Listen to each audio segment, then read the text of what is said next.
Video को like कर दो और चैनल को सब्सक्राइब कर दो। देखिए दोस्तों, मुझे तो लगता है ये नहीं निकल पाएगा। देखिए दोस्तों, देखिए कैसे ये घास को तोड़ के निकल रहा है बड़ी आसानी से।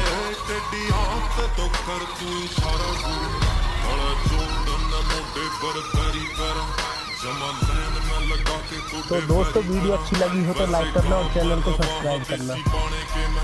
दोस्तों, ये तो यहीं पे अड़ गया।